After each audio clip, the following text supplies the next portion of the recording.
शेतकरी मित्रांनो नमस्कार। आज आपल्याकडे जे पाहुणे आलेले आहे त्यांची ओळख मी आपणास करून देतो।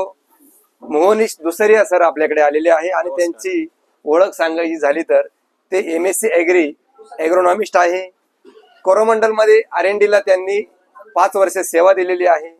नागार्जुना फर्टीज मध्ये ते टेक्निकल हेड होते आणि अशा एक ज्ञान समृद्ध माणसाचे आज 4 शब्द कांदा पिकाचे 45 दिवस किती महत्त्वाचे असतात या विषयावरती आपण आज सविस्तर पुढील 10-15 मिनिटे चर्चा करणार आहोत।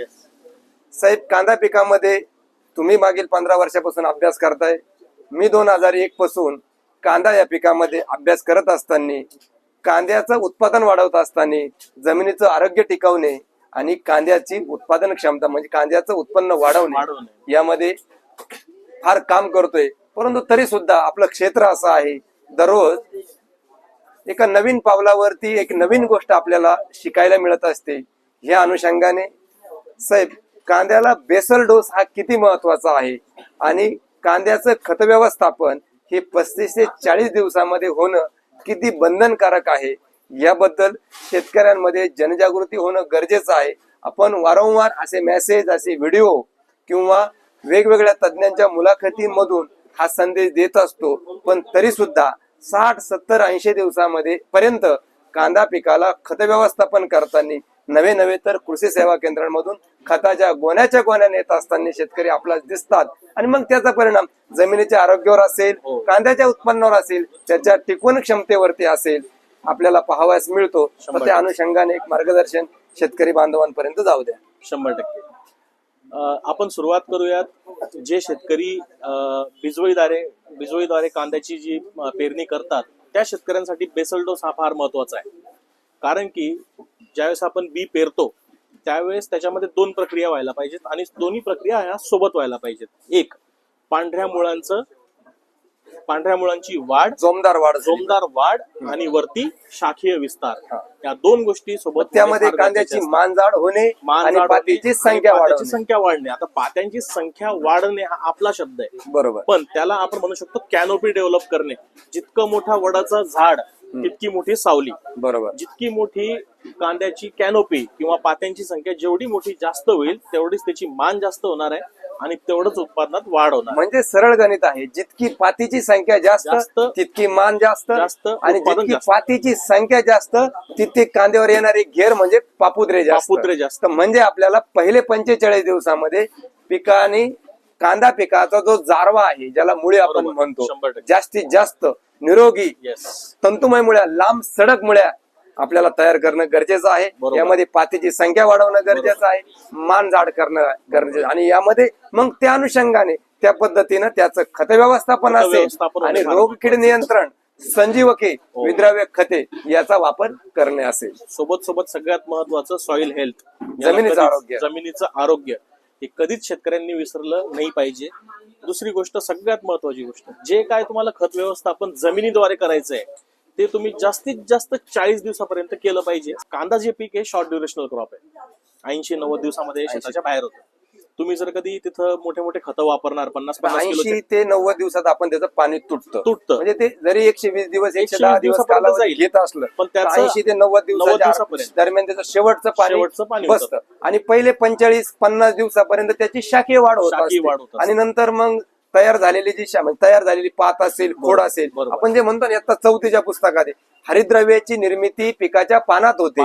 तयार झालेलं अन्नद्रव्य ठराविक काळ खोडात साठवलं जातं आणि नंतर खोडात साठवलेलं अन्नद्रव्य फळाच्या फुगवणीसाठी वापरलं जातं, त्याला स्टोरेज म्हणतात। ती कालावधी 50 दिवसानंतर सुरू होतो। 100% त्याला स्टोरेज म्हणतात। प्रत्येक पीक त्याच्या येणाऱ्या इकॉनॉमिकल पार्ट साठी काही ना काही न्यूट्रिएंट स्टोअर करून ठेवतो, त्याला स्टोरेज म्हणतात, त्याला साठवणूक तुम्ही जे म्हटलात।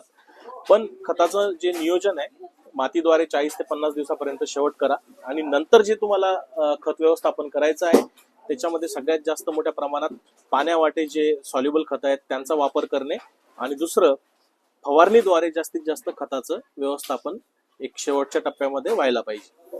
तर ह्या अनुषंगाने जर कधी बघितलं तर बेसल डोस हा फार महत्वाचा आहे। जिथं तुम्हाला मी सांगितलं शाखीय वाढ पाहिजे, मान जाड झाली पाहिजे, पांढऱ्या मुळांची वाढ झाली पाहिजे, जर्मिनेशन वाढलं पाहिजे, त्याच्यानंतर मग शाखीय वाढ वरती होणे, डेव्हलपमेंट होणे, त्याच्यानंतर मग जसं तुम्ही म्हणतात की एक 20 दिवसानंतर ते 20 ते 30 दिवसानंतर 20 ते 30 दिवसामध्ये तुमचा दुसरा जो डोस असतो खतांचा, बरोबर. जी दुसरा हप्ता असतो हा. तो तुमचा गेला पाहिजे.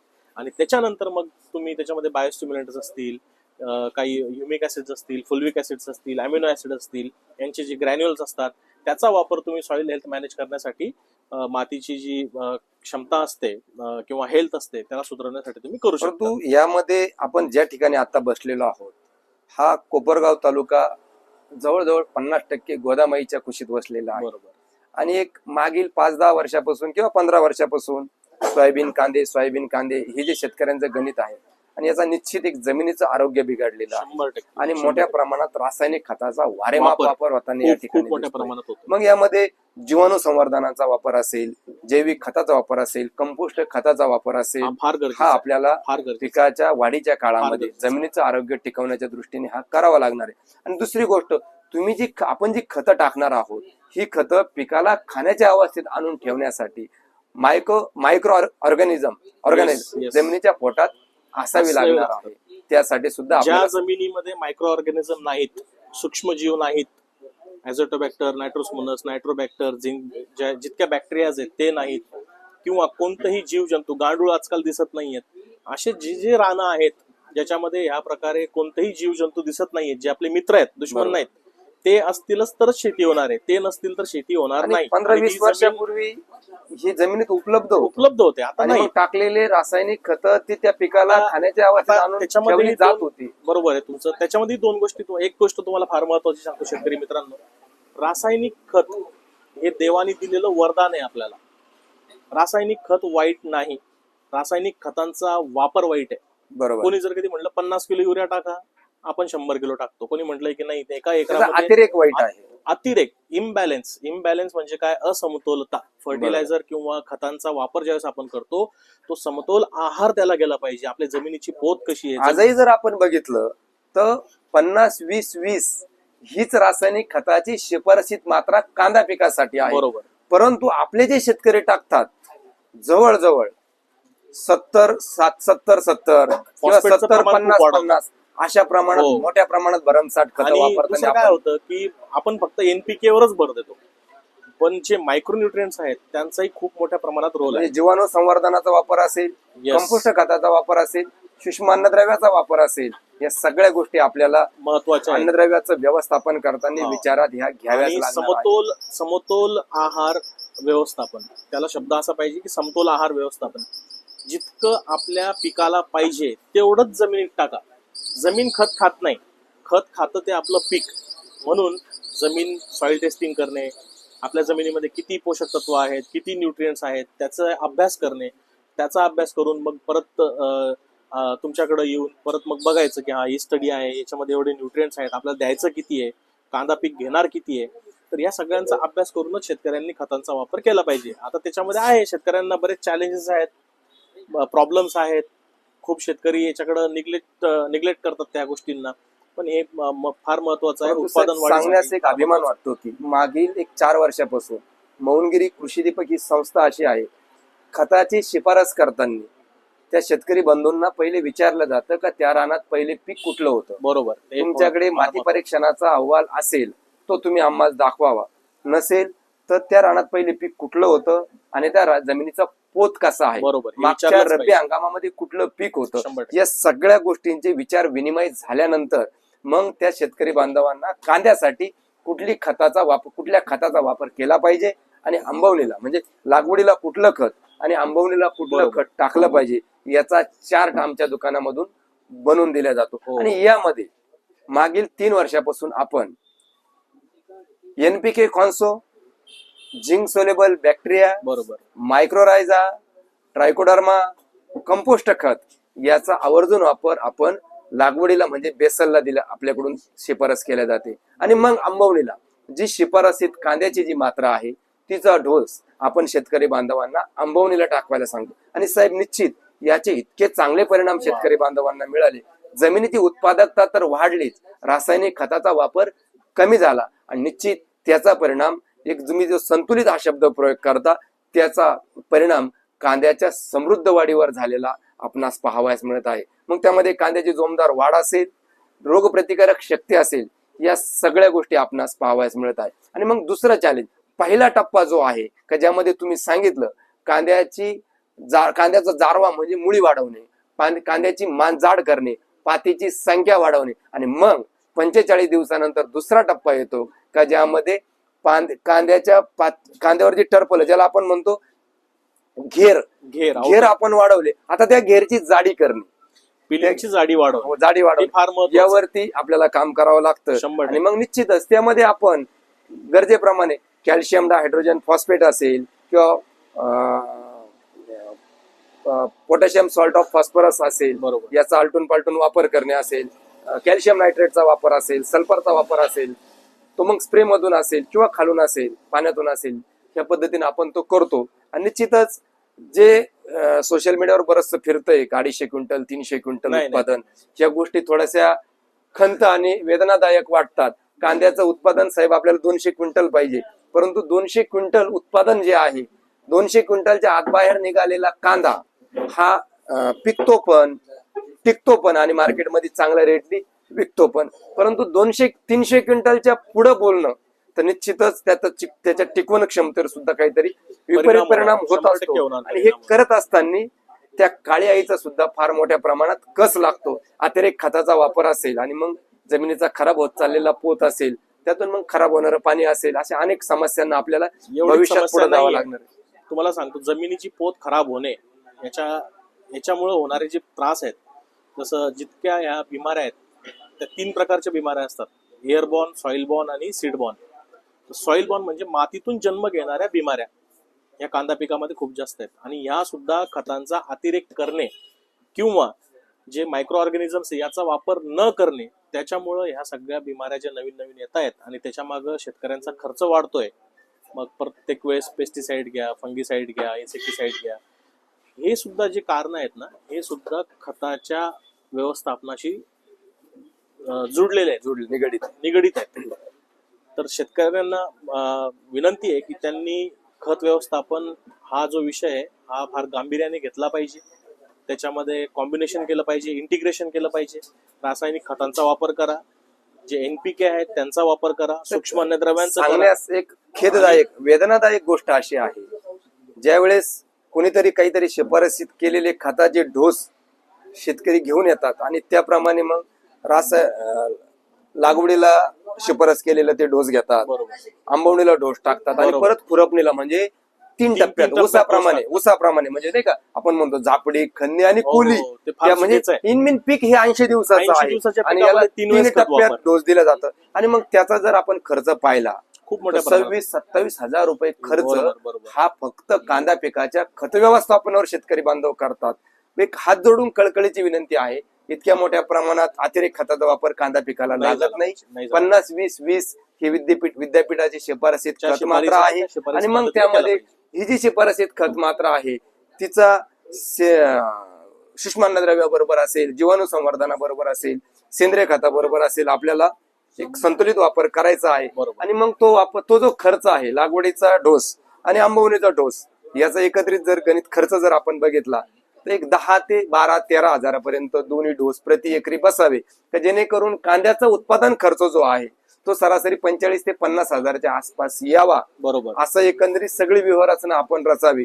परंतु आपल्यासारखे जे तरुण शेतकरी शेतीकडे वळलेले आहे, हा वर्ग इतका अभ्यासू झालेला आहे, परंतु ही अभ्यासू वृत्ती ही निश्चितच आपल्याला कुठंतरी अधोपतनाकडे घेऊन जाताना आपल्याला दिसत आहे. युट्यूब असेल, इंस्टा असेल, किंवा सोशल मीडियावरती माहिती गोळा केली जाते आणि मग काय टाकून काय नाही, किती फवारण्या मारू आणि किती नाही. 3 फवारण्या जर साहेब सलग पहिल्या 3 पाण्याला 3 फवारण्या जर आपण व्यवस्थित जर घेतल्या आणि 2 खताचे व्यवस्थापन जर केले, वेळेत तण नियंत्रण जर केलं तर कांद्याचं शरीरशास्त्र अतिशय साधं आणि सोपं आहे. आणि मग यामध्ये येतं पाणी व्यवस्थापन, हा एक महत्वाचा मुद्दा.